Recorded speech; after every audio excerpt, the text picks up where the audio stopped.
Boa noite a todos, boa noite, Daniel José, boa noite, Humberto. Hoje aqui com mais um Conecta novo de Itapetininga. Nessa data, temos a satisfação de trazer o deputado mais votado do Novo, que é o deputado estadual Daniel José. Boa noite a todos. Boa noite. Boa noite. Boa noite, Cláudia. Boa noite, Humberto. Marauê, que está chegando aí. Obrigado pelo convite. Estou super feliz de participar. Boa noite, Daniel. Gosto muito de Itapê. Só uma pequena correção, eu não fui o mais votado do Novo, né? Estadual, sim. Sim. Mas é só porque, enfim, né? Tem esses preciosismos, mas no final de contas, o mais importante é que a gente conseguiu, através dos nossos valores do Novo, né, daquilo que a gente defende no Novo, chegar bem mais longe do que a gente imaginava. Até hoje, assim, eu fico lembrando da campanha e lembrando das coisas que aconteceram, eu falo, nossa, não é possível que deu tão certo assim, tão mais certo do que a gente imaginava, né? E, inclusive, durante a campanha eu fui aí para Itapê, foi muito legal, e eu espero aí que, passando essa pandemia, a gente consiga se encontrar fisicamente o quanto antes, né, e fazer mais eventos aí também. Sim, conhecer aqui o que o cidadão deseja de um deputado, de um trabalho de um deputado, apesar do trabalho do Novo já estar bem, sendo bem divulgado e avançado em termos de conquistas, que a gente está vendo aí, várias conquistas durante pouco tempo. Inclusive, o Novo, ele é um partido que ele não usa aí, tanto na campanha como no seu dia a dia, vocês têm aí uma política de não usar alguns recursos públicos, entre elas o fundo eleitoral. Mas dentro da Assembleia Legislativa aí, como deputado estadual, vocês também têm algumas despesas que vocês abriram mão. Isso já é um grande começo para quem quer aí lutar por um país melhor. A gente, acho que até fazendo uma observação sobre isso, uma das bandeiras que a gente tem é de combate aos privilégios, né, os privilégios dos políticos, sobretudo, né, e uma forma disso é justamente dando exemplo, né, e a gente abre mão de carro oficial, a gente não usa carro oficial, a gente não usa auxílio saúde, auxílio moradia, a gente tem times enxutos, né, times pequenos. Marauê apareceu aí, eu acho que a conexão saiu aí, mas a gente vai ter oportunidade ainda daqui a pouco de falar, de conversar. E a gente busca dar o exemplo mesmo. Eu acho que isso, no final de contas, não é nem assim uma grande coisa, assim, eu acho que é mais a obrigação mesmo, né, do que todo mundo deveria estar fazendo. E a gente, como instituição partidária, né, como partido, um partido que surgiu por pessoas que nunca se envolveram com política, né, e que busca criar uma alternativa à política tradicional. E uma das coisas que a gente defende é não ter o dinheiro público que todo mundo paga imposto usado para os partidos usarem como quiser, né, sem critério e tal, com o fundo partidário. Muita gente não sabe, mas cada um de nós aqui estamos, pelo menos uma fraçãozinha, ajudando o PCdoB, o PSTU, então, partidos assim bizarros. A gente está, o PT, a gente está colocando dinheiro nosso nesses partidos, né? Sem a nossa, sabe, sem isso de forma obrigatória, né? Sem isso ser uma opção, né? Tanto o fundo partidário como o fundo eleitoral, que são aquele dinheiro separado nos anos de eleição para as campanhas de políticos. Então tem campanha que é financiada exclusivamente por dinheiro público. Isso é um absurdo. Então a gente não pode aceitar que isso permaneça. E é uma banda importante aí que a gente tem o novo. Bem-vindo aí, Marauê. Dani, tudo bem, gente? Boa noite. Desculpa o pequeno atraso, tive um problema tecnológico aqui. Dani, prazer em tê-lo com a gente. Você é um cara que nos inspira aí, você sabe da admiração que eu tenho pela sua trajetória, pela sua história de vida, pelo deputado que você é e pelo amigo que você é. Obrigado pela sua participação. É um prazer para a gente tê-lo como convidado. Eu vou começar a colocar uma pimenta nessa entrevista aqui. Eu acompanho muito o seu trabalho na Lesp e a sua trajetória, enfim, e tem um projeto que é muito importante, acredito que na sua vida e para o Brasil em questões sociais, que é o ICMS educacional.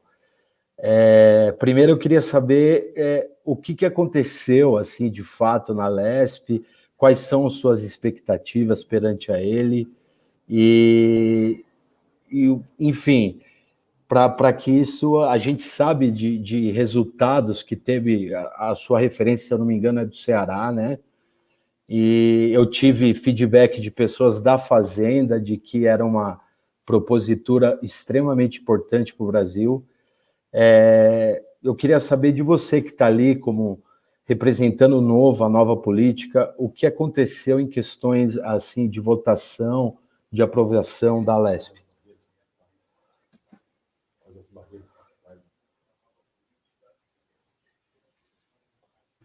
Está no mudo. Está no mudo, Dani. Eu esqueço às vezes aqui, eu sou meio analógico às vezes. Obrigadão pela sua mensagem de apoio aí, Marauê. Assim, a gente, né, de novo, se propôs a entrar na política para tentar transformar o Brasil. Isso não é do dia para o outro, não é da noite para o dia, né? É um caminho de longo prazo, né? Uma trajetória que a gente vai construir ao longo dos próximos anos e décadas, né? Se fosse fácil mudar o Brasil, a gente já era um país perfeito, né? Super desenvolvido, com todo mundo com oportunidades, sem violência, todo mundo com acesso a um excelente sistema de saúde, a uma educação de ponta, todo mundo conseguindo empreender, começar a se inovar, fazer coisas diferentes. Então, assim, a gente quer chegar lá, né? Mas para isso a gente precisa de fazer muito trabalho, porque teve muita coisa errada que aconteceu nas últimas décadas, né? E eu acho que, assim, o primeiro ponto, né, desses primeiros 2 anos e meio, assim, de experiência na política, é que, de fato, é muito difícil, né? Porque eu acredito que falta muita política nas casas legislativas, né? O que eu quero dizer? Falta discussão, falta diálogo, falta conversa. Por quê? Por que falta? Por conta de 2 motivos principais. Um deles é que existem parlamentares, existem deputados, vereadores, né, dependendo do nível, né, da casa legislativa, que não estão a fim de conversar, que não estão a fim de abrir mão das suas ideias, que são, sabe, que não fazem nenhum tipo de negociação, de encontrar um meio termo para a gente conseguir implementar algum projeto, que você não consegue conversar, no final de contas, que são radicais, que são intransigentes e por aí vai. Tem um pequeno grupo que é assim. E o outro grupo é o grupo do Centrão, que é aquele grupo que, em troca de apoio ao governo, né, em questão, seja a prefeitura, seja o governo estadual, seja o governo federal, eles aceitam apoiar o governo em qualquer projeto e, em contrapartida, recebendo emendas parlamentares, que são fatias do orçamento que podem ser alocadas aí para os deputados destinarem para suas regiões, e também em troca de cargo nesses governos, né? Então a gente vê no jornal, né? Por exemplo, o Bolsonaro negociando com o Centrão para conseguir ter apoio do Centrão, e aí abre mão de algum órgão, né? Deixa um órgão com um partido, uma empresa pública com outro partido, esse tipo de coisa acontece em todo lugar. E com essas pessoas aí você já não consegue nem mais discutir, porque elas estão ali estritamente para fazer esse trabalho de sanguessuga, né? Então, é muito difícil você, de fato, discutir ideias e propor coisas, sendo que a maior parte dos parlamentares não tem a mesma disposição de conversar e de tentar encontrar soluções que, de fato, são boas para o Estado, né? Então, acho que esse é um ponto, assim, que é uma dificuldade inicial. Dito isso, tem muita coisa que acontece na Assembleia. A gente hoje, a bancada do Novo é uma referência técnica para todos os outros partidos, né? Sempre quando a gente vai à tribuna defender um projeto ou atacar um projeto, os nossos argumentos são aqueles usados por quem está apoiando e por quem está rejeitando o projeto, né? Porque não existe muitas muitos debates técnicos, e a gente traz isso para a Assembleia, traz dados, traz evidências, e essas evidências e dados são utilizados por outros deputados, por outros partidos, para justamente defender ou atacar aquele projeto sendo discutido. Então, a gente é uma referência na Assembleia, né? Tem muitas das coisas que a gente faz, de dar o exemplo, de economizar recursos, né? Eu sou o deputado mais econômico da Assembleia, o mais econômico da história de São Paulo, né? E essa atitude nossa do Novo acaba fazendo com que outros partidos também sejam influenciados e que outros deputados também gastem menos aí recursos nos seus gabinetes. Eu acho que esse exemplo é importante, né? A gente vê aquela máxima na realidade, né? Aquela máxima de que palavras convencem, mas o exemplo arrasta, né? Isso é muito real, assim, que a gente vê na Assembleia. Mas, infelizmente, tem esses problemas, né? A gente quer discutir projetos, a gente quer fazer com que as coisas andem, e a Assembleia, infelizmente, é muito travada, a coisa é muito demorada, é muito burocrática, né? Mas a gente está lá, está brigando, está tentando fazer tudo aquilo que está no nosso alcance para, de fato, implementar a agenda que a gente tem para melhorar o estado de São Paulo, né? E, no meu caso aqui, focando na educação. Sensacional, né? Eu até vi um post seu, uma frase que eu guardo é: enquanto formos o país dos privilégios, jamais seremos o país das oportunidades. Queria dar boas-vindas para o André também, que está aqui, um dos nossos postulantes, advogado. Fala, André, tudo bem? Boa noite, André. O André tem um bar maravilhoso em Sorocaba, viu, Daniel? Chama Beer Caps, você precisa conhecer. Pô, aí sim, hein? É legal demais. Ô, Clau, queria, se você quiser seguir com a sua pergunta, para a gente otimizar aí o tempo e depois vamos dando sequência. Na verdade, eu queria saber um pouco mais desse projeto de adoção de escola, que eu achei bem interessante, e eu lido com o movimento Lixo Zero, e o movimento Lixo Zero, ele não só traz benefícios aí à questão ambiental, mas também muitas oportunidades e até mesmo dentro da escola, por exemplo, tanto na educação, que vem lá da educação infantil até a educação fundamental, e, enfim, em todos os níveis. E eu queria saber se você tem essa perspectiva também, e com relação a começar alguns trabalhos voltados aí para ter frente às oportunidades que os resíduos nos fornecem, se tem alguma perspectiva nesse sentido. Legal, obrigado pela pergunta, Cláudia. Vocês falaram de dois projetos aí que eu tenho, o Marauê falou de um do ICMS educacional, e a Cláudia está falando de um projeto que a gente está tentando desenvolver. Tem dois projetos que estão ligados à ideia de adoção de escolas, assim, escolas públicas, né, que a gente está tentando viabilizar na Assembleia. Um deles está bem próximo de ser votado, já foi votado algumas vezes, mas sem quórum, né, uma dificuldade muito grande na Assembleia, colocar todo mundo lá para votar. Às vezes é uma coisa simples, né? Basicamente, comparecer ao seu trabalho é um desafio muito grande aí para muitos deputados. E o outro deles está ainda em processo de elaboração para a gente conseguir protocolar e tentar levar ele adiante e aprovar nos próximos tempos, né? Vamos lá, né? O primeiro semestre educacional que Marauê mencionou, né, é um projeto que foi implementado no Ceará em 2007 e que foi um grande motivador para que os municípios cearenses melhorassem de maneira bastante significativa a qualidade da educação dos seus municípios, né, nas escolas públicas. Né. Então, hoje em dia, os melhores sistemas educacionais, né, melhores escolas públicas do Brasil estão no Ceará, né. Das 100 melhores escolas públicas do país, 82 estão no Ceará. Né? Então, assim, é um número bastante impressionante. E isso se dá porque eles criaram um sistema de incentivos que levou os municípios a quererem melhorar de fato a educação, melhorar a educação nos indicadores corretos, que é a aprendizagem, que é o abandono escolar, que é a alfabetização. Né? E esse projeto, ele basicamente ele cria a seguinte regra, né? O imposto mais importante que o Estado arrecada é o ICMS, né?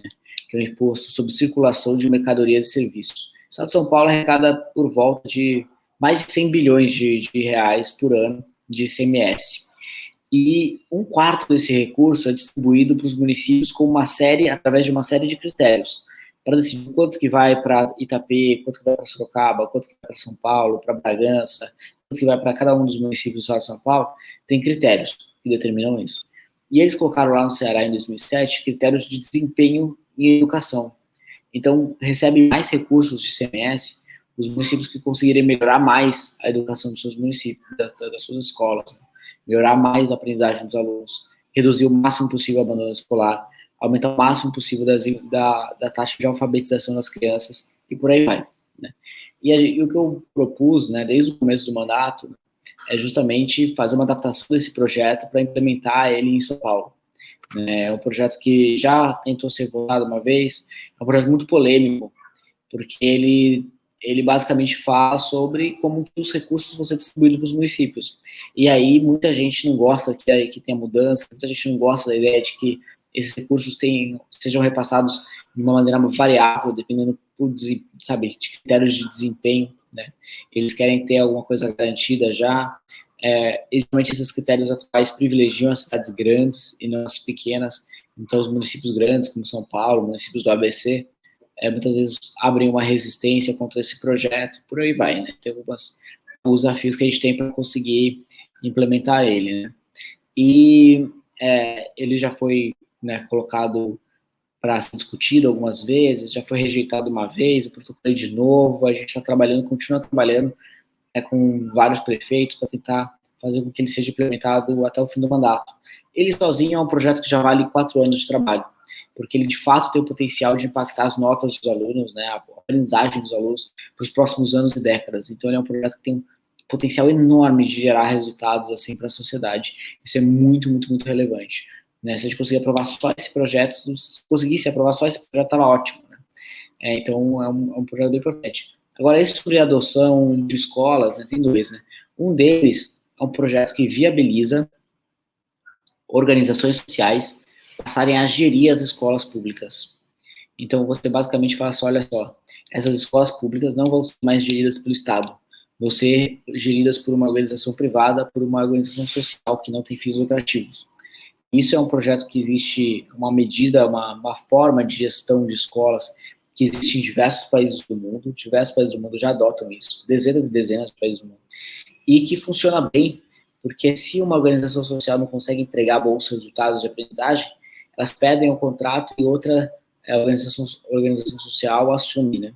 Então, é uma maneira indireta aí de você adotar escolas, de você fazer com que elas tenham uma gestão mais eficaz, elas tenham independência aí para dar uma linha pedagógica que eles acharem mais adequada, e, enfim, mostrarem resultado que é possível, sim, atingir resultados muito bons de aprendizagem em escolas públicas, porque a gestão do Estado, infelizmente, é muito ineficiente, muito ineficaz, né? Então, esse é um projeto. E o outro é um outro projeto que a gente está trabalhando para tentar viabilizar, né? E numa fase mais... Esse projeto que eu acabei de falar, de explicar, das OS escolares, ele tá para ser, já foi votado também algumas vezes, ele está em votação adiada, possivelmente na semana que vem a gente consegue colocar ele na pauta.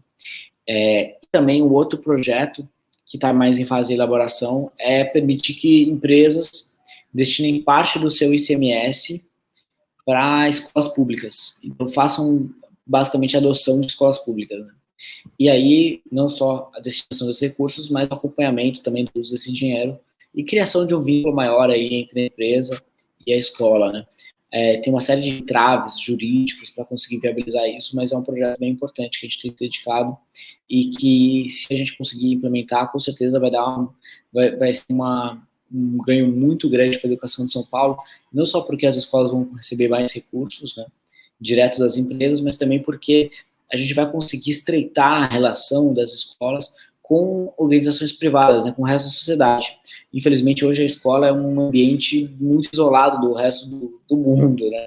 É um muro, assim, tem um muro que, não só físico, mas, assim, uma resistência muito grande ao que está acontecendo no mundo, né, acontecendo, enfim, na sociedade, e essa aproximação entre empresas e escolas públicas é algo que eu acho muito positivo aí para a gente, enfim, ter condições melhores de preparar os nossos jovens para o futuro. Parabéns pelo projeto. E realmente eu sinto essa em algumas escolas que eu já fui demonstrar o meu projeto algum projeto de reciclagem.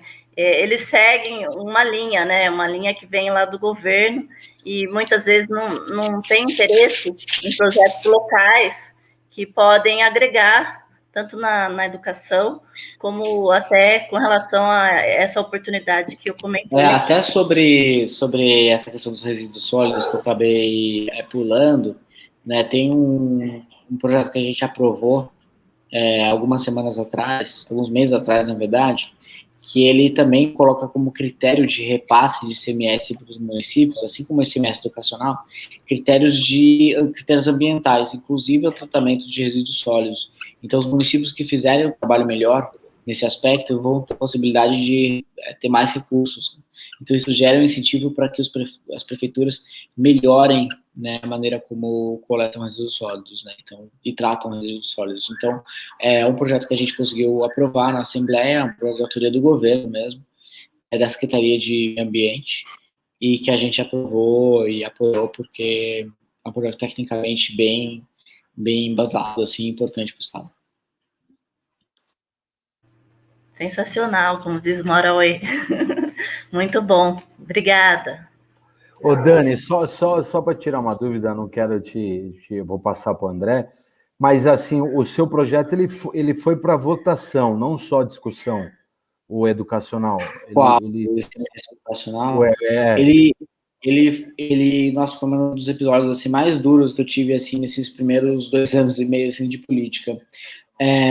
Eu fiz um trabalho assim, bem longo de estudos e de elaboração de um projeto bem técnico, né? Por exemplo, a Secretaria de Educação de São Paulo, o Banco Mundial, o Instituto Natura, por exemplo, são organizações que participaram da elaboração desse projeto. Então, eu fiz em parceria com esses órgãos, né, com esses institutos e organizações.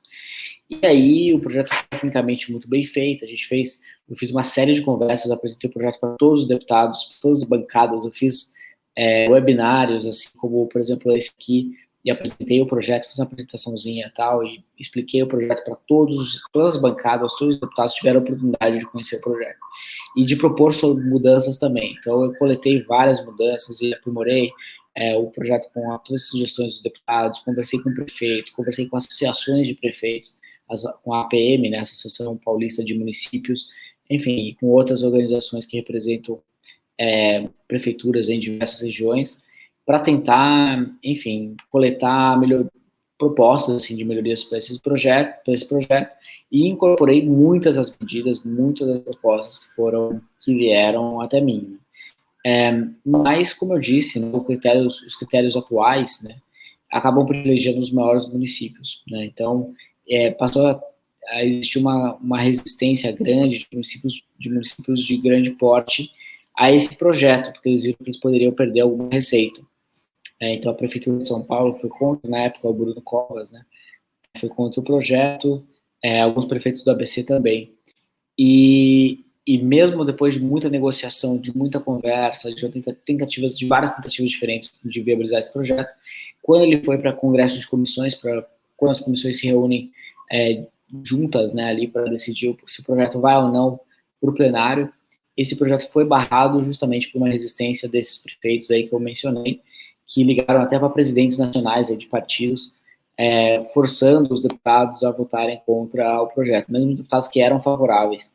E aí acabou que o projeto não conseguiu ir até o plenário, mas eu recomecei o trabalho com esse projeto e ele continua, né, tá na pauta, né, para ser discutido, e, de novo, continuar com esses mesmos trabalhos aí de falar com os prefeitos, com as associações, de propor, né, novas adaptações, e, no final de contas, é um trabalho bastante longo, mas que me fez, inclusive, ter algumas conclusões importantes, que, por exemplo, a realização de reformas que tenham impactos estruturais no Estado, ela é praticamente inviável se ela vem do Poder Legislativo. Ela tem que ser apresentada pelos governos. E isso, quando a gente transpõe essa conclusão para o ambiente do governo federal, por exemplo, fica muito claro que reformas estruturantes, como reforma administrativa, reforma tributária, só vão acontecer de fato e da maneira profunda que elas devem acontecer se o Poder Executivo liderar esse processo, né? Se o presidente da República, no caso Bolsonaro aí, gastar capital político, de fato, batalhar para que essas reformas aconteçam. E para isso ele precisa acreditar muito nessas reformas, o que não acontece, né? Porque ele não, de fato não acredita nessas reformas, ele é um corporativista e não entende a importância de uma reforma administrativa, por exemplo, né? Então, é muito difícil viabilizar reformas profundas sem o apoio, sem a iniciativa e o investimento de capital político do Poder Executivo. Então, enfim, é um desafio muito grande que a gente tem pela frente para mudar o Brasil, porque muitas mudanças que a gente precisa fazer são mudanças estruturais e elas não vão vir do legislativo, elas vêm de iniciativa do executivo. O legislativo, obviamente, batalha para que elas, no nosso caso, né, a gente batalha para que elas avancem, para que essas reformas avancem, mas quando ela não vem do poder executivo, tem esse poder aí de cooptar os deputados e por aí vai, é muito difícil empurrar mudanças estruturais. E eu continuo nessa briga aí. A minha expectativa é que até o final do mandato a gente consiga implementar, aprovar e sancionar esse projeto. E se conseguir, só esse projeto já valeu uns 4 anos de trabalho, as milhares de horas dedicadas para convencer os outros deputados sobre a importância de melhorar a educação e como que a gente melhora a educação. Perfeito, perfeito. Obrigado, Daniel. Eu tenho certeza que vai dar certo, cara. E a gente vai fazer um brinde ao Brasil disso aí ainda. Humberto, lá no Bar do André. Lá no Bar do André. Humberto, com a palavra, Humberto. Ordem de chegada, André.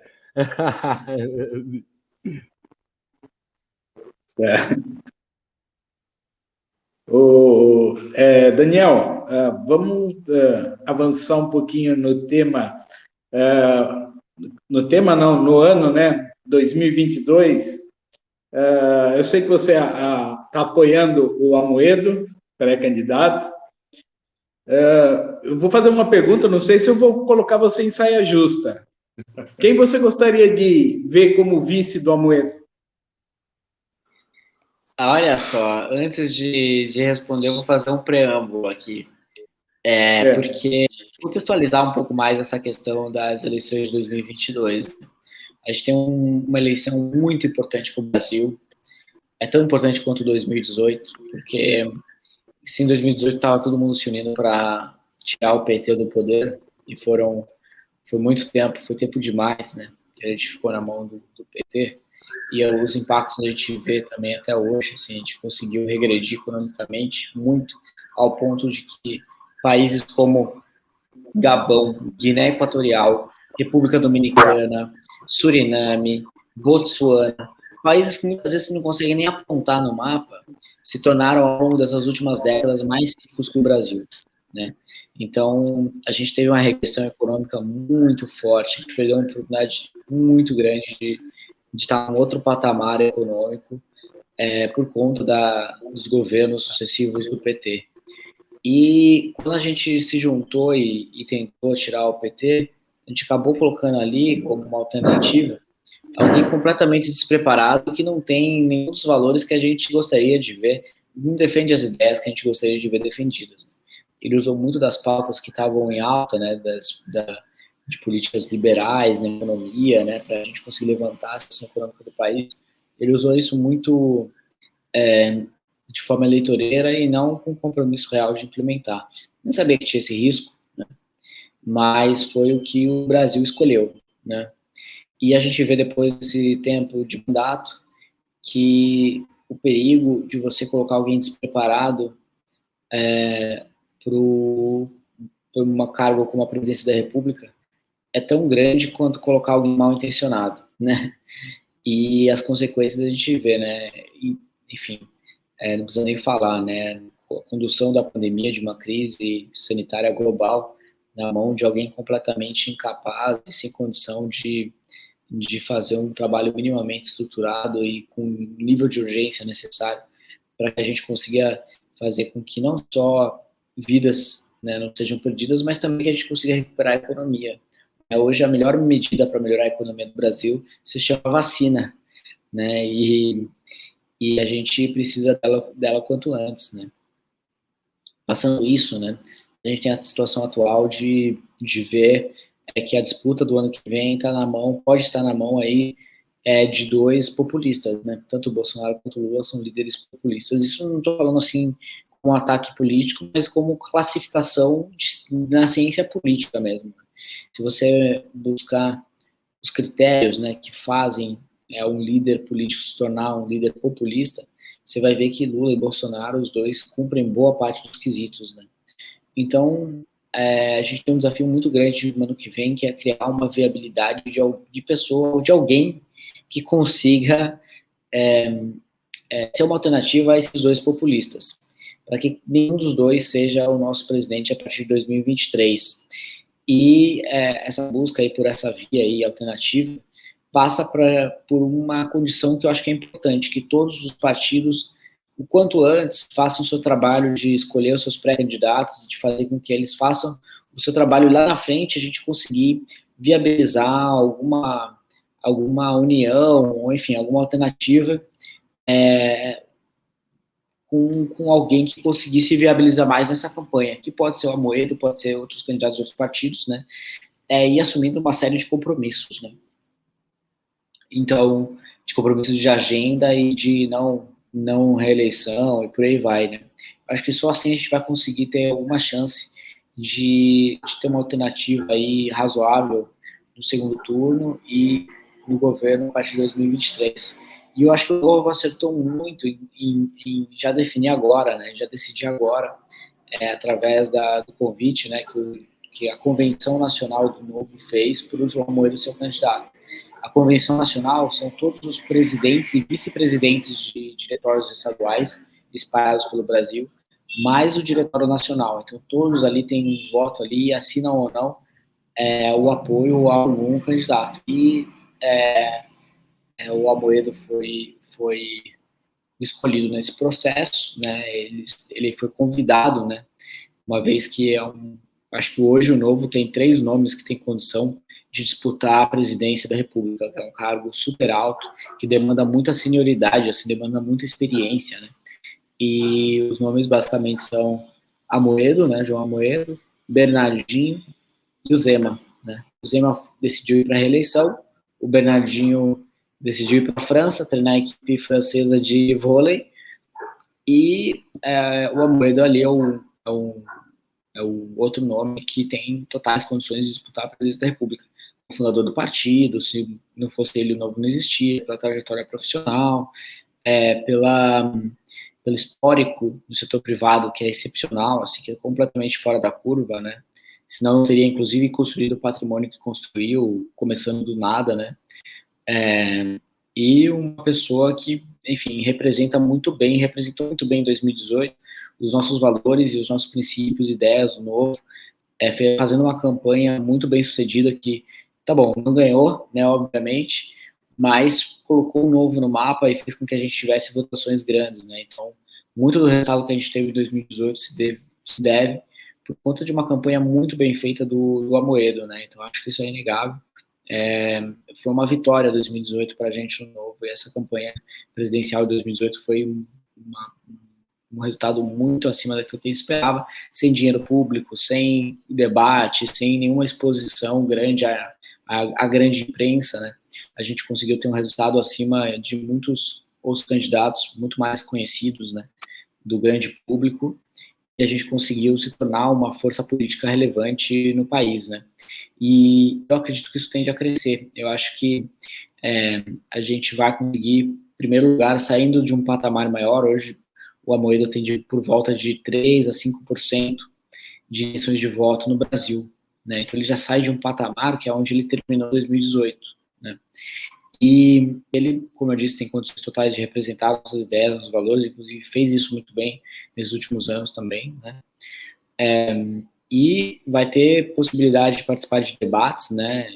E a gente sabe que não vão ter tantos candidatos assim. Eu não vejo muito mais de 6 a 8 candidatos disputando a presidência, simplesmente porque os partidos não têm incentivo para lançar candidato à presidência da República, porque isso consome muito recurso, e eles querem utilizar mais recursos do fundo eleitoral para os deputados federais, que são os que vão determinar o quanto que esses partidos vão receber nos próximos anos, né? Então, é assim que funciona a lógica política. Eu acredito que um vice bom deveria ser um vice que ajudasse o Novo a se tornar mais conhecido ainda, se tornar mais conhecido, porque o Novo ainda não é tão conhecido em boa parte do Brasil, né? Então, quanto mais conhecido for esse nome, quanto mais alinhado aos nossos valores e princípios, e quanto mais experiente, melhor. Acho que a gente tem... enfim, eu não consigo pensar hoje em nenhum nome, mas eu acho que se tem um ativo que um vice no Novo poderia trazer, é ampliar a base de pessoas que conheçam o Novo, né? Então, se for uma pessoa conhecida, se for uma pessoa, enfim, admirada por muita gente, a gente vai conseguir, enfim, ter um desempenho bem melhor. É o que eu gostaria, mas eu não tenho ideia, assim, de um nome. Realmente eu não tenho. Não tenho mesmo. Boa, boa. Bem-vindo, Dr. Morelli. Dr. Morelli, Daniel, foi secretário de saúde do município de Itapetininga, foi candidato a vereador, sempre conversou comigo a respeito do Novo, do entusiasmo dele perante as proposituras do partido. Então, boas-vindas, doutor. E já a gente passa a palavra para você. Vamos manter a ordem de chegada para o André. E aí, André? Você sempre fala do Daniel, elogia o Daniel, tá ele aí, ó. Conversa com ele aí, um abraço. Boa noite, estão me escutando bem? Estão escutando bem? Ótimo. Viu? É um prazer, você fala mesmo do Daniel, a gente teve o prazer, sei que o Daniel todo dia deve estar atendendo um monte de gente ali no gabinete dele, a gente teve o prazer, fui com o Marauê, a gente foi até com o pessoal de São Miguel Arcanjo, eles levaram até umas uvas ali, não sei se você vai lembrar. Sim, pô, lembro muito bem, o pessoal do gabinete ficou muito feliz, inclusive com o presente lá, pô. Viu? Foi espetacular a conversa que a gente teve, a tua história, né, de vida e história política, né, a gente conversou bastante sobre eleições aí. Você sabia, seria uma maior honra também recebê-lo no bar. Você sabe que o Novo é legal, assim, empreendedorismo, né? Eu nunca fui desse ramo de empresário, eu sou advogado, mais focado para essa área do direito público, direito ambiental, tributário, essas coisas, a vida inteira. Em 2 anos, abracei essa coisa do empreendedor, que envolve muita política, a gente acha que não, né? Mas é um desafio hoje, né, do empreendedor brasileiro, você, principalmente na crise, né, você superar coisas. E eu queria falar para o Daniel, primeiro, uma honra. Eu acho legal no Partido Novo, assim, a gente sempre torce para o político que é eleito perder na próxima eleição, ou nem sair, a gente sempre fica desestimulado. E o Daniel é aquela pessoa que a gente torce para que saia novamente, que o partido permite, né, uma reeleição e que ganhe, porque faz um trabalho muito, muito espetacular, principalmente pela educação. Era nessa área que eu ia entrar, viu, Daniel? Não é minha área, não é. E eu sei que você é uma das pessoas mais gabaritadas, acho que do Brasil, sobre isso aí, mas a gente acompanha bastante essa esquizofrenia de PT e Bolsonaro e PSL, que não é nem PSL mais, né? Agora já ninguém sabe mais, mas essa esquizofrenia de esquerda e direita sobre a evolução da educação básica do Brasil, né? Tem gente que joga porque o IDEB, na época do PT, era espetacular, e aí a gente vê que o Bolsonaro recebeu, eu não sei dados, assim, não fui atrás mesmo, porque você deve, não estou falando para você falar dados, mas essa evolução. Aí falo que hoje em dia está horrível, mas na época também entregaram com o IDEB 69º do Brasil e pegaram. Queria que você comentasse um pouco dessa evolução desde a época do Lula, Dilma, até o Temer e Bolsonaro da educação fundamental do Brasil. Um abração aí. Pô, André, valeu, obrigado aí, valeu pelo convite, pô, super aceito, vamos para Sorocaba lá quando as coisas melhorarem aí, de repente, nos próximos meses aí, e foi um prazer também receber lá no gabinete, foi muito massa. Olha, assim, eu acho que se o debate, né, político ligado à educação se pautasse nos dados do IDEB, na melhoria da educação, da aprendizagem, estaria ótimo. A gente já estaria num nível muito maior de discussão. O que a gente tem hoje é uma discussão muito mais, enfim, caricata, de narrativas diferentes. É de Paulo Freire de um lado, escola sem partido do outro, enfim, e coisas que, no final de contas, né, não contribuem, né, e passam muito longe daquilo que a gente precisa fazer para melhorar a educação. Eu costumo falar que educação é igual cirurgia. Não existe uma maneira de fazer uma cirurgia cardíaca, vamos dizer assim, uma maneira da direita fazer e uma maneira da esquerda fazer uma cirurgia cardíaca. Existe uma maneira técnica de fazer, né? De procedimentos técnicos, né, que funcionam, que dão resultado. Tem maneiras, procedimentos que, se você fizer, não vai dar resultado, né? Então, eles não são, obviamente, utilizados. E é esse tipo de discussão que a gente precisa passar a ter no Brasil, né? Então, se você perguntar para um político do PT, mesmo ligado à área da educação, ou um político aí bolsonarista, também ligado à área da educação, como que se calcula o IDEB, que é o Indicador de Desenvolvimento da Educação Básica, que é medido através de uma prova nacional, que é a Prova Brasil, ele não vai saber falar como é que é calculado. E isso já mostra muito que a gente está fora do ângulo correto quando a gente discute educação. A gente tem que falar de aprendizagem, a gente tem que falar de abandono escolar, a gente tem que falar de alfabetização, a gente tem que falar de qualidade dos gastos da educação. E quando a gente olha a evolução desses itens ao longo dos anos, né, desde lá de trás, do começo dos anos 2000 até agora, a gente vê que não teve grandes evoluções positivas. A década de 90 no Brasil foi importante, teve uma evolução muito importante, que foi o acesso à educação básica. Eu, quando era pequeno, assim, assistia o jornal, eu ainda lembrava que tinha aquelas notícias, assim, acho que vocês vão lembrar também, aquelas notícias, né, sempre tinha, todo ano tinha, das filas nas escolas de mães tentando matricular os filhos. Vocês lembram disso? Então, assim, ou seja, nem todas as mães conseguiam garantir que os seus filhos pegariam uma vaga para estudar numa escola pública. No começo da década de 90, menos de 30% dos jovens tinham a possibilidade de estudar numa escola pública. Ou seja, boa parte da juventude, das crianças, dos jovens, não conseguiam acessar a escola pública. Então, isso era um absurdo. E que a gente conseguiu resolver na década de 90. A gente conseguiu expandir o número de vagas e, basicamente, zerar o déficit de vagas em escolas. Então, hoje em dia, quem quiser estudar na escola pública vai estudar. Então, talvez não naquela que ele gostaria, mas em alguma outra tal, vai ter vaga, né? É algo que antes não era garantido. E aí, a partir do começo dos anos 2000, com o governo do PT, houve uma lógica muito infeliz de alocação de recursos. Primeiro que os recursos do ensino superior cresceram muito mais do que o da educação básica, né? O MEC, se você pegar o orçamento do Ministério da Educação, ele pode ser dividido entre ensino básico e ensino superior. Hoje o ensino superior corresponde aproximadamente, assim, grosseiramente falando, não lembro o número exato também, mas por volta de 60% de todos os recursos. E a educação básica, 40%. Né? Sendo que na educação básica a gente tem por volta de 45 milhões de alunos, e no ensino superior público, né, nas faculdades federais, institutos federais, tal, nas universidades federais, institutos, a gente tem aí por volta de 2 milhões de alunos. Então o valor por aluno investido no ensino superior é múltiplas vezes maior do que na educação básica, né? Então esse é um primeiro erro de alocação de recursos. É tão grande que a gente gasta mais por aluno em valores absolutos por ano no Brasil do que a gente gasta na Espanha ou em Israel, que são países muito mais ricos que o Brasil, né? Então, por exemplo, se você pegar tudo que a gente gasta por aluno nas universidades federais e converter para euro, em valores absolutos, vai ser maior do que é gasto na Espanha, por exemplo.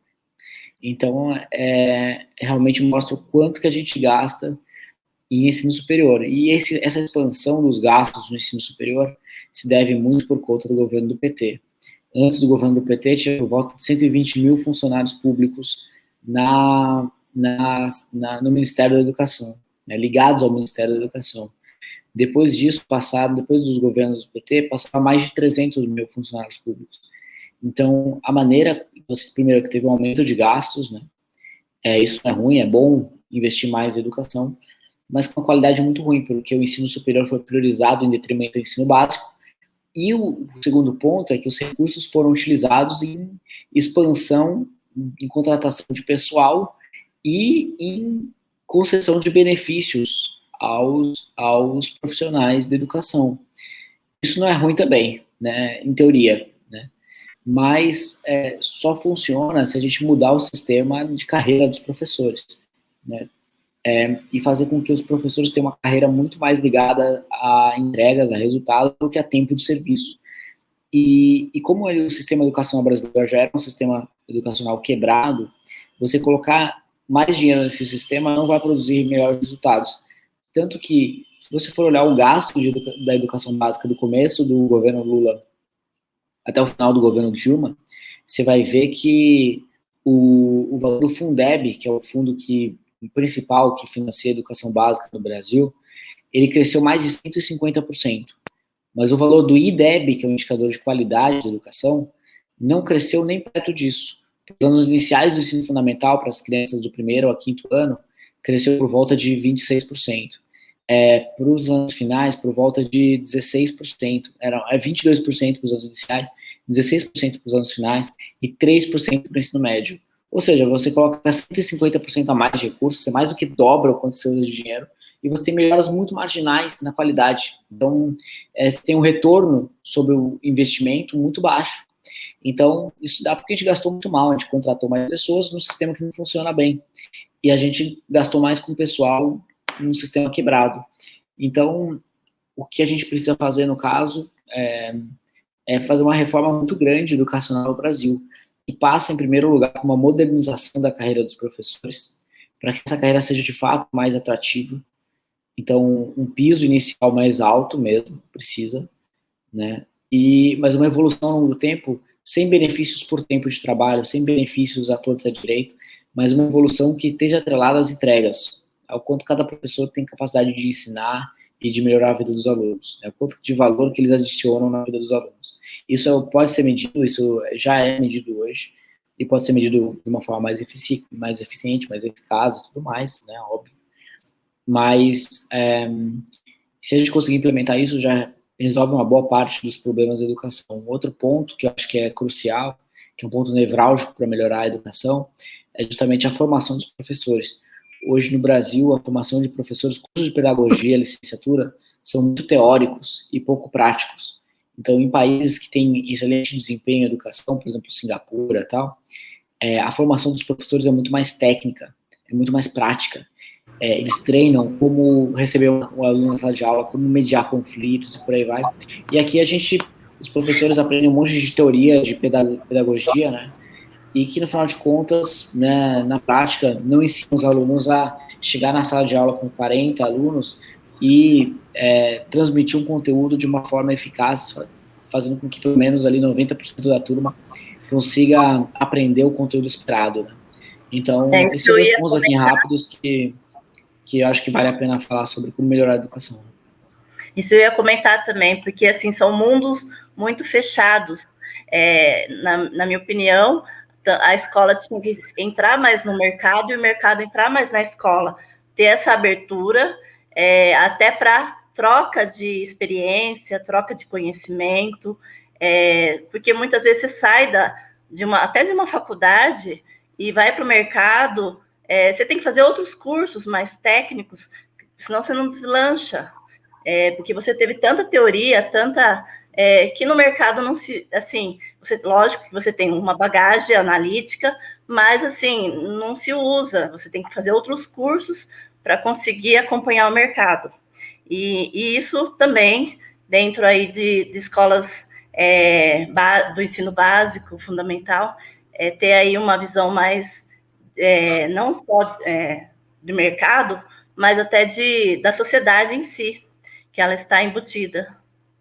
Não, acho que esse é um ponto super importante, Cláudia. O objetivo da gente ter um sistema educacional, da gente ter escolas, é garantir que depois de passar um tempo nessas escolas, todas as crianças e jovens que passarem por elas estejam mais preparados para o mundo moderno, para a vida no mundo moderno, né? E o resultado que a gente tem hoje não está nem próximo disso, né? Então, os alunos não estudam as coisas certas, as matérias certas, eles não aprendem o quanto deveria daquelas matérias mais básicas. Então, assim, o ideal, né, e até a LDB fala que, além de diretrizes básicas da educação, né, fala que a escola deveria preparar os alunos como indivíduos, como cidadãos, né, e como trabalhadores, né? Então, essa aproximação do mercado de trabalho deve existir, porque todo mundo precisa trabalhar na vida, né, para ganhar dinheiro e sobreviver. Se você não sabe trabalhar, se você não adquiriu habilidades que te torne alguém empregável, você vai ter muito problema no futuro, né, para conseguir emprego, para conseguir crescer na carreira e dar um bom sustento para sua família, né? Então, esse é um desafio muito grande que a gente tem. Essa E as troca é escolas, importante. de fato, estão muito só isso. Desculpa. Essa troca é importante, porque muitas vezes você está lá dentro de uma escola fazendo uma pesquisa, e a pesquisa é bacana, mas não é aproveitada, né? E, de repente, trazer isso para a comunidade e aproveitar, envolver. Eu faço também pedagogia, e tem se falado bastante nessa mudança, porém, quando você vai ver a avaliação, ela é totalmente teórica, é totalmente voltada para algo que não agrega. Então, assim, precisa, de fato, mudar, não só nas aulas, enfim, mas ter essa proximidade com a comunidade, trazer os pais, porque a educação da criança, por exemplo, ela não é só da criança, mas também da família toda. Então, trazer isso, ter uma troca ali da sociedade com a escola, uma abertura maior. Eu acho super importante, né? Uma coisa assim, um exemplo básico, né? Quem que ensina um jovem de escola pública a fazer uma entrevista de emprego, a elaborar um currículo? Onde ele consegue essa informação? Ele certamente não consegue na escola, porque a escola nem sequer consegue entregar um conteúdo tão básico quanto esse. Até porque os professores muitas vezes nunca fizeram uma entrevista e praticamente nunca prepararam o currículo. Então você começa a ver o quão longe que está a realidade das escolas no mercado de trabalho, né? Infelizmente é assim, né? Então é muito importante que a gente tenha uma escola que consiga apresentar a realidade do mercado de trabalho para os alunos. E até dando um passo atrás, hoje em dia, a cada 100 alunos que se formam na escola pública, no ensino médio, só 9 aprendem matemática básica, né? Então, você forma jovens que não conseguem calcular um troco na hora de receber um pagamento numa loja, tá? E só 1/3 consegue interpretar texto simples. Ou seja, se você coloca um jovem recém-formado em uma escola pública para atender os seus clientes respondendo por e-mail, o que vai acontecer vai ser que provavelmente você não vai conseguir ter essa função realizada com boa qualidade, porque esse jovem não vai conseguir entender o que está escrito no e-mail. Ele não vai entender o que o cliente da loja quer, ou da empresa quer. Então, isso porque a qualidade da formação é muito baixa, né? Então, a gente precisa aproximar mais os alunos da realidade do mercado de trabalho, apresentar quais são as alternativas, quais são as carreiras que você pode seguir, sabe? Quais são os caminhos que você pode percorrer, o que você gosta, o que você não gosta. Esse estímulo a fazer com que os alunos pensem na vida deles, o que eles vão fazer no futuro, é muito importante que aconteça na escola. Algumas escolas de tempo integral fazem isso bem, através de aulas de projeto de vida, né? Mas isso não é a realidade da grande maioria das escolas regulares. Então, um desafio muito grande de introduzir conteúdos dessa forma nas escolas e de ensinar o básico bem feito, né? Isso já ajudaria os jovens a se tornarem muito mais empregáveis, ter muito mais oportunidades ao longo da vida, né? E para o caso dos professores, o que eu acho que seria, por exemplo, uma formação muito importante? Você vai chegar a uma aula no curso de pedagogia, você tem que ter processos claros de como você vai ter a atenção dos alunos, né? Como você recebe o aluno na sala de aula, por exemplo, para a criançadinha dos anos iniciais? Você tem que olhar no olho, você tem que sorrir, você tem que chamar aquele aluno pelo nome e falar uma mensagem positiva. Falar, poxa, olha que bom que você veio, pô, hoje a gente vai aprender muita coisa, tal, não sei o quê. Isso daí já tem evidência que mostra que aumenta muito aprendizagem das crianças? Como que você faz para mediar um conflito em sala de aula? Tem que ter técnica para isso. Como que você faz para atrair aquele jovem, aquele aluno líder, que é geralmente aquele do baderneiro, assim, do fundão, para o seu lado? Como que você faz para ter técnicas, assim, práticas de como você vai garantir que os alunos vão aprender de fato, né? E a Faculdade de Pedagogia está muito longe disso. Isso é uma diretriz que é determinada pelo Conselho Nacional de Educação.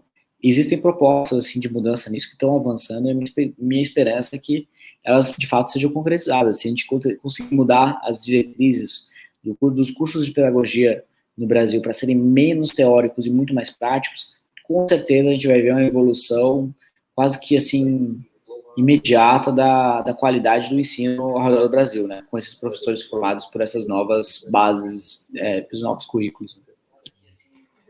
Boa, Dani. Já estamos com 55 minutos, temos mais 5. Daniel, 1 hora é pouco, mas de qualquer maneira agradeço a disponibilidade. Doutor Morelli, fica à vontade para fazer, se puder ser objetivo, para a gente não tomar muito a noite. Eu noite que vou tentar ser mais objetivo aqui. Prolixo. Vou procurar ser muito rápido. Boa noite a todos, é um prazer conhecer o Daniel, eu não conhecia, e eu estou muito contente com essa adesão ao Novo, porque encontrei no Partido Novo pessoas que realmente procuram agir com ética, porque eu acho que a ética é o principal detalhe que engrandece o político, sabe? Aquele político que age com ética é outra coisa, outra diferença, é outro produto, né? E não é o que a gente costuma ver nos outros partidos. Com relação à educação, Daniel, eu falar a verdade, não entendo muito de educação, mas eu gostaria de falar, porque o professor é o funcionário público, né? Nós sabemos que hoje que o funcionário público, uma porcentagem mínima, ganha muito dinheiro, né? E a imensa maioria ganha muito pouco. E além deles ganharem muito pouco, eles são desestimulados, né? Porque eu acho que a estabilidade de emprego é uma coisa que desestimula, e a pessoa não tem um plano de carreira, a pessoa não consegue subir por mérito, e essa é uma dificuldade, né? Eu acho que o estatuto do funcionário público, as leis com relação ao funcionário público, precisavam ser alteradas, né?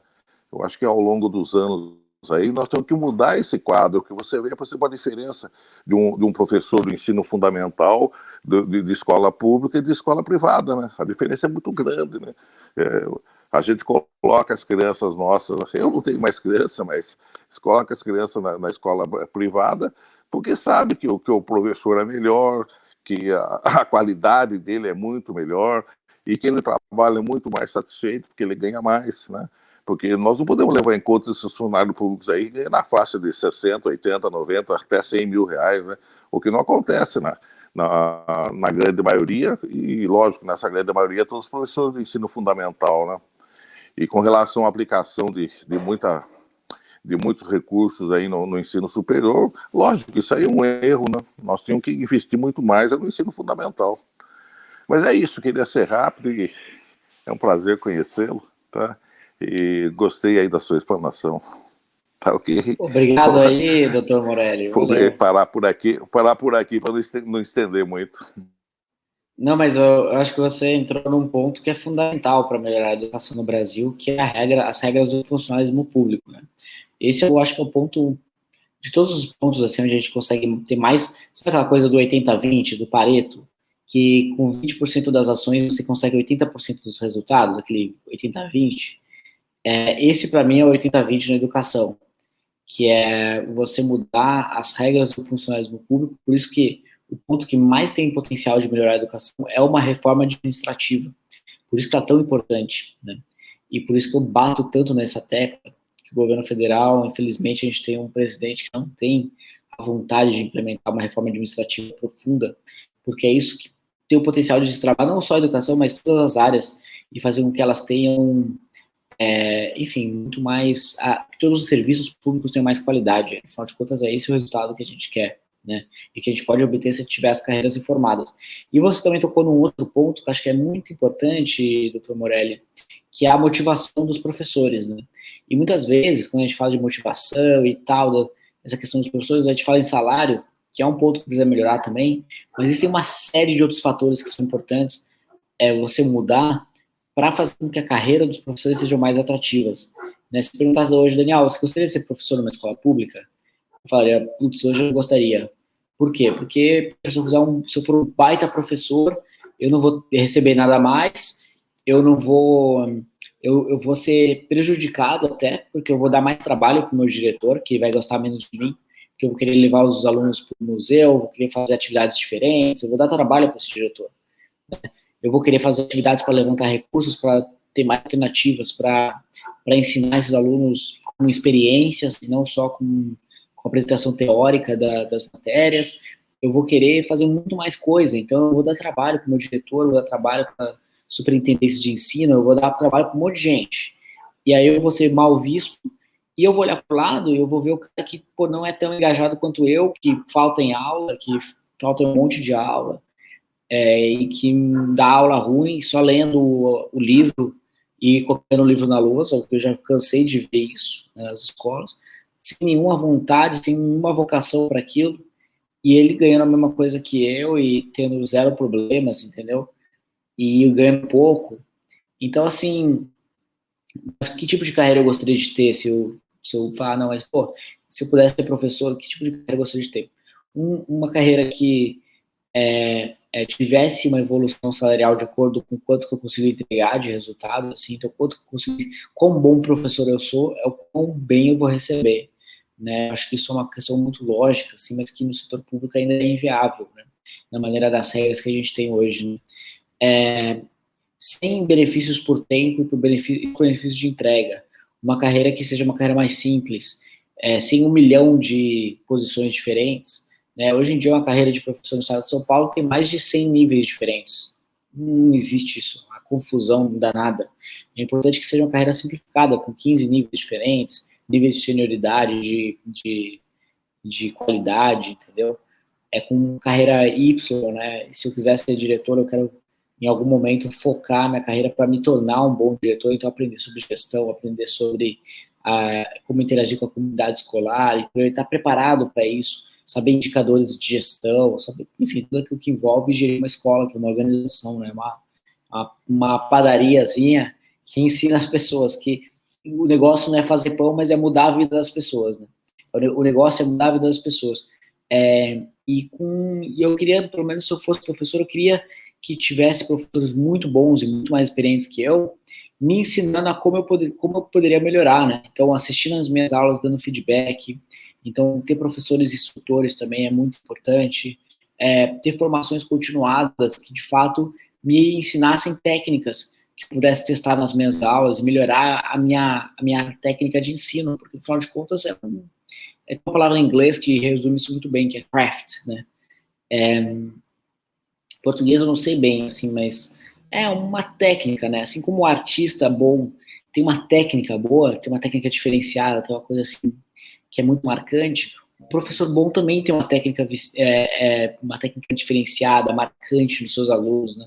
Que fazem deles um professor muito bom, né? Eu gostaria de ter tempo para preparar as minhas aulas, eu gostaria de ter recursos suficientes para que esse preparo fosse adequado, eu gostaria de ter que gastar menos tempo com atividades administrativas, que isso fosse automatizado, sabe, com tecnologia. Então, assim, aí sim eu pensaria em ser um professor, né? E a gente tem que trabalhar para construir essa carreira que seja agradável, que seja agradável num nível assim que todo mundo tem incentivo para melhorar e, consequentemente, sabe, se a carreira for essa, eu não consigo ver como a qualidade do ensino não vai melhorar, né? Então, esse é um pouco do objetivo que a gente tem. Eu acho que você tocou em pontos excelentes aí, doutor Morelli, e obrigado aí pela sua pergunta e sua observação. E, principalmente, agradar os nossos clientes, que são os alunos. Os clientes são os alunos, não são os professores. Isso é um ponto importante.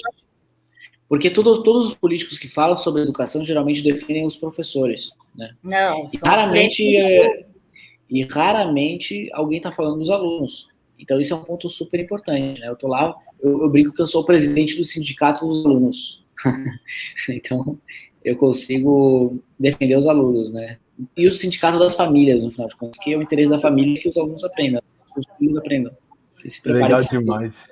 Legal, todo mundo feliz. Legal demais, cara. Que papo legal. Eu tô participando da live, mas minha esposa tá aqui, tá um amigo, e o comentário é assim, pô, o Daniel é diferente mesmo. É legal ter um ídolo mais novo. Manda um abraço para eles aí, pô. Eu acho que o Daniel é o meu primeiro ídolo mais novo que eu de idade. É muito louco isso, né? Geralmente são mais velhos. Tem um escritor uruguaio que fala que você fica velho quando o seu jogador de futebol favorito é mais novo que você. Aí, ó, então... Agora eu queria, Daniel, se eu puder, que a gente já passou de 1h05. Daniel foi o 5º deputado mais bem votado do estado de São Paulo. Sexto.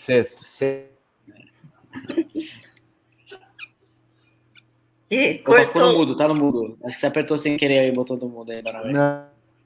Não. Opa. Agora voltei? Voltou. Voltei?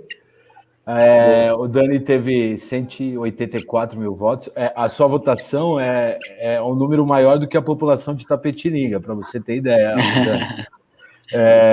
E quais são as suas pretensões para 2022? E eu espero que o Brasil merece você em Brasília. Não sei se é isso que você está pensando. E queria colocar a nossa célula, nosso grupo Itapetininga, como uma micrometrópole ali de 13 municípios, à disposição para que a gente possa fazer dobradinhas, trabalho junto, dividir a educação, enfim, tá bom? Queria entender seu objetivo, pode ser breve e tamo junto. Legal, tamo junto, valeu. Olha, Marauê, acho que meu objetivo principal até 2022 é aprovar o semestre educacional, aprovar os projetos de lei, fazer as coisas andarem, né? Conseguir fazer com que depois desses 4 anos, ou daqui a 10 anos, depois, sei lá, 2032, eu olho assim para o IDEB de São Paulo e falo, poxa, olha, melhorou, hein, por causa do trabalho que a gente fez lá atrás. Né? É difícil conseguir isso assim, de maneira rápida, mas é o objetivo que eu tenho, assim, né? Então isso para mim é muito importante.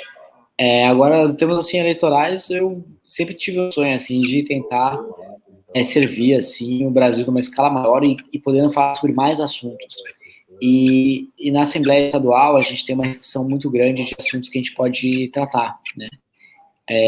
A maior parte dos assuntos ou estão em Brasília ou estão nos municípios, né? E eu acho que a possibilidade de fazer impacto em Brasília pode ser maior. E é um sonho que eu tenho, eu já queria isso até em 2018, mas eu decidi ir para estadual para começar um pouco mais assim, um passo de cada vez. E eu também que eu não sei saber se dá certo também, né? Acho que é um pouco novato, não é conhecido, não tem família na política nem nada disso, né? Sem dinheiro público, como é que vai dar certo? E deu super certo, né? Muito mais do que eu imaginava. Mas a ideia em 2022 eu gostaria de tentar ir para Brasília como deputado federal, né? E enfim, eu acho que é bem importante a gente conseguir fazer com que a mensagem do Novo chegue no estado inteiro no ano que vem. Eu acho que a gente tem uma possibilidade de crescer. A campanha do Amoedo vai ser uma campanha que vai crescer, provavelmente, que tem muito potencial para chegar mais longe do que a gente imagina. Tá? Eu acho que a gente tem potencial para chegar em 10%, assim, em algum momento, não tão longe do que a gente imagina. Né? Porque o Brasil está desesperado por uma terceira via. Né? E a gente tem muita gente que, assim, tem 2 tipos de eleitor no Brasil. É o eleitor perfil gato e o eleitor perfil cachorro. O eleitor perfil cachorro é aquele que late pra caramba, briga, não sei o que, tal, que acompanha tudo e que faz... E isso é tipo 30%, 40% da população, tá? E tem o eleitor gato, que é aquele que só fica sentado e olhando, né, quieto, sabe? Só olhando. Que é o 60% da eleição dos eleitores brasileiros, né? Ninguém fica acompanhando a política o tempo inteiro. Eu tenho que tocar minha vida, eu tenho que fazer minhas coisas e tal. Então, e a grande maioria desse público, desse eleitor gato, assim, né? Que a grande maioria quer uma terceira via. Ninguém quer nem Lula nem Bolsonaro mais. Então, eu acho que as chances da gente, como a gente é o primeiro partido a definir um pré-candidato de forma oficial, a gente tem uma chance grande de crescer com debate no ano que vem, com maior exposição da imprensa, acompanhando a agenda do candidato, quando a campanha começar, esse tipo de coisa. e as pessoas conhecendo o Novo, e o João Amoedo é a melhor pessoa assim, do partido para falar sobre os nossos valores, sobre aquilo que a gente defende. Eu acho que a gente tem grandes chances assim, de crescer muito mais do que a gente imagina e de eleger muita gente ao redor do Brasil, tá? Então essa é a minha expectativa, né? Eu acho que a gente tem uma chance bem grande assim de fazer com que o Novo cresça. E aí a região de Itapê, né, Itapê e toda a região, né, eu acho que é importante a gente fazer um trabalho muito sólido assim com o partido, recebendo os candidatos e tal, enfim, tendo candidatos da região, acho que é muito importante, porque é isso que vai determinar os critérios para que em 2024 o Novo participe de eleições municipais.